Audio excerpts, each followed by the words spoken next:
Hello, Facebook. Let me get situated here. Welcome to our live broadcast called On My Shelf. What we're doing is we're looking at the books that have inspired me in my walk and in my developing of this series. And this week we dealt with a kind of a difficult subject, and there's something I want to clear up about that real quick, because I had a conversation right after the service about this sermon. The topic that we talked about is called the dark night of the soul. It's a phrase that was coined by a Christian named John of the Cross, and it refers, broadly speaking, to the times when we can't seem to hear God or feel God responding to our prayers. Now, he was referring actually to an experience of spiritual discipline, where it happens because God is training you to trust in him more. But I think it also refers to times when we're praying for things and God isn't giving them to us, and we don't seem to hear anything from him, and it just feels like we're praying to the ceiling.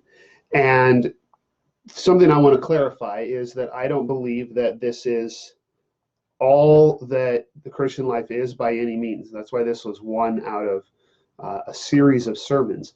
I do not believe that the Christian life is,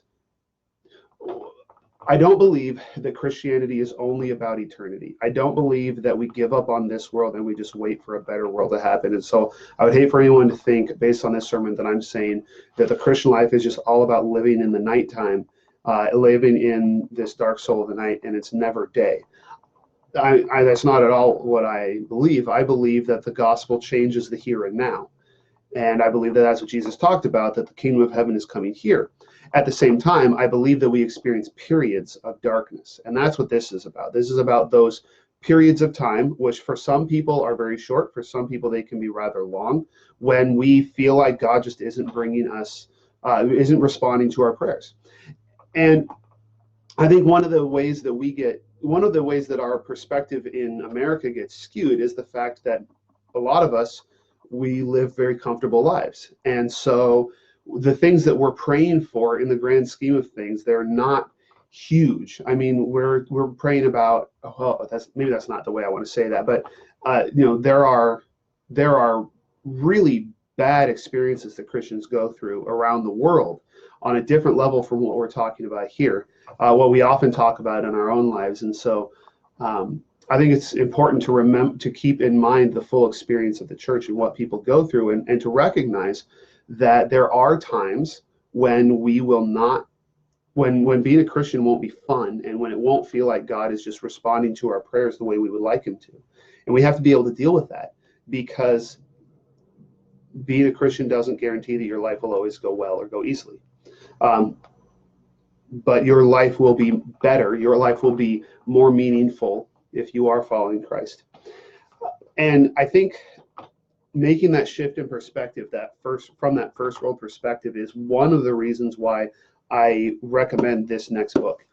This book is different from all of the others that I have on this list. I'm pretty sure all of them, because this one is actually a novel. This is not a theological book. It's not a commentary. It's not a prayer book. It's a novel, and it's called Silence. And it's written by a Japanese man named Shusaku Endo. And this particular version is translated by a man named William Johnston. So that's the version that I'm using. You will also notice, if you look carefully, you may recognize people on the cover. That is Liam Neeson. And then you have Andrew Garfield and Adam Driver there. It's because this book was recently made into a movie about 2 years ago. And the movie is also very intriguing. I'll leave it up to you to decide if you want to watch it. It's a Martin Scorsese movie, and it's rated R, but it's powerful. And here's the story of the book. The book takes place in the 15 and 1600s, sorry, 17th century Japan, so the 1600s in Japan. And what was going on then was that they had missionaries in Japan for a while, and they had actually built a pretty big following, the Catholic missionaries. And then there were power struggles in Japan, and the new regime decided that, in the power struggles, a lot of the people who revolted against the authorities, they were Christians.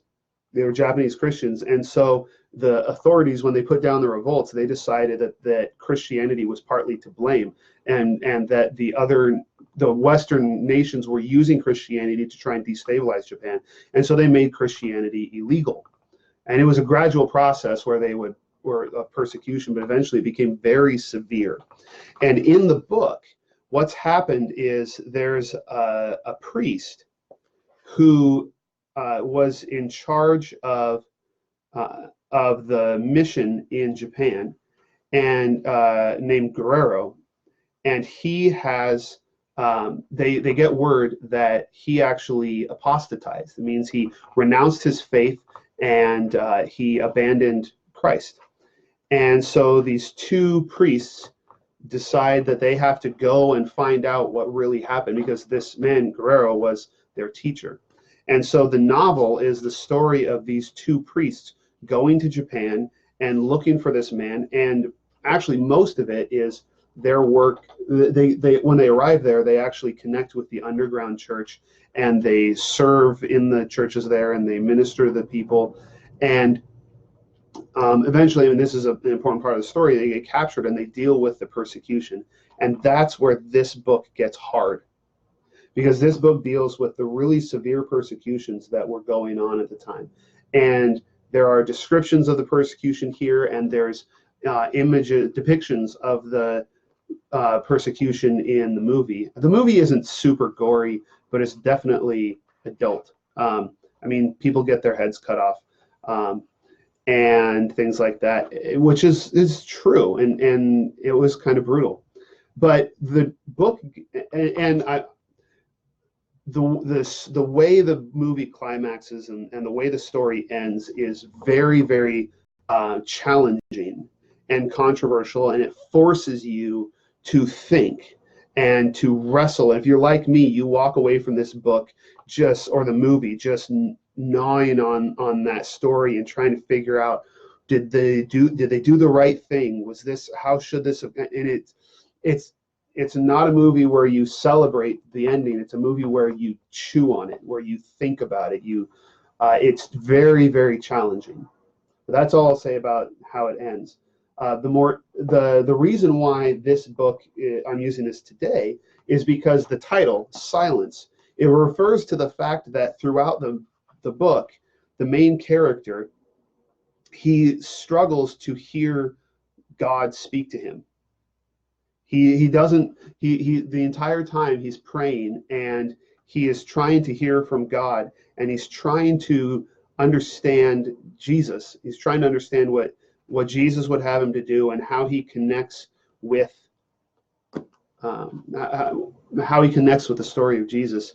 And throughout almost the entire book, he hears nothing. And that's why the book is called Silence. And it's one of the things that he reflects on, is that he's enduring, he's watching all this persecution happen, and God's not doing anything. God's not responding. God's not acting. The people are just dying. And so why does God allow this to happen? How long is he going to let this go on? It's exactly the questions that we were talking about in the sermon. And the really interesting thing, the thing that I thought was really cool about the movie, is that in order to connect with this theme of silence, the movie has no soundtrack. I mean, there's sound, but there's no music. There is no music in the background of the movie. And so you do get this sense of lack of sound. You do get this sense of silence in the background of this movie. There's something missing, and it's incredibly challenging.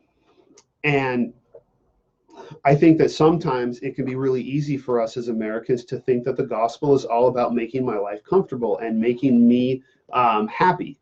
And we can turn it into therapy. We can turn Christianity into this idea that God is here to satisfy my needs. God is here to make me feel happy. God is here to help me find a satisfying career. and we turn it into a very me-centered thing. And the truth is that that theory of what the Christian faith is about is only possible in the Western world at this time in history.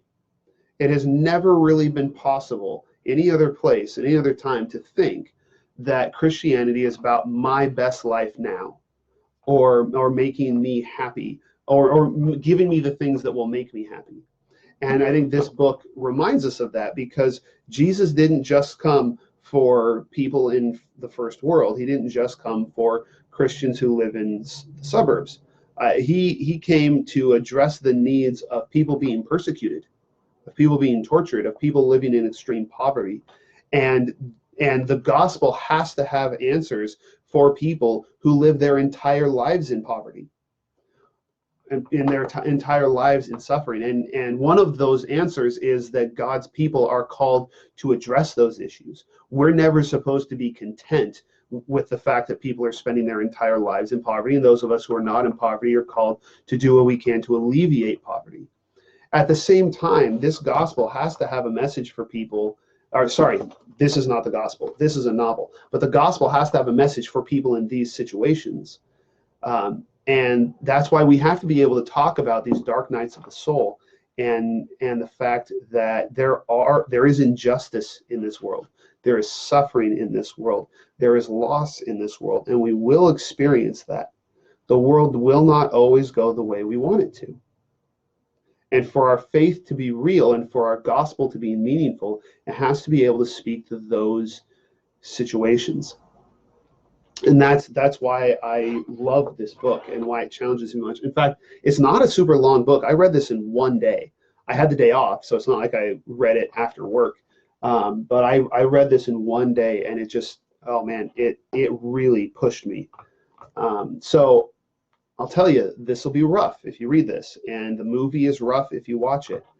But our faith has to address those situations, because what will happen is not only does that version of the gospel, where it's just about giving me therapy and making me happy, it doesn't work in other parts of the world, and at other times it doesn't work all throughout our lives, because I believe most, if not, I would assume every person will experience at some point a period where things are not going their way, and God doesn't seem to be interested in making it go their way, making things go the way they want them to.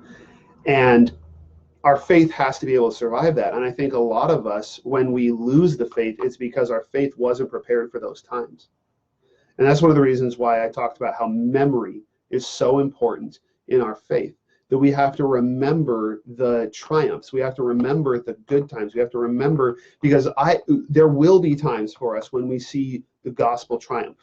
You know, there will be times when things go well. There will be times when God is acting, when we see things connect, when we see those miracles or those miraculous chains of events, and when it is joyous to serve God.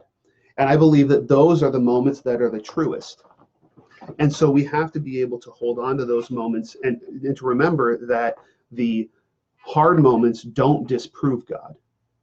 And that's one of the things that the main character in this story struggles with, is what do we do with the fact that God isn't here in these terrible experiences, or he doesn't seem to be here?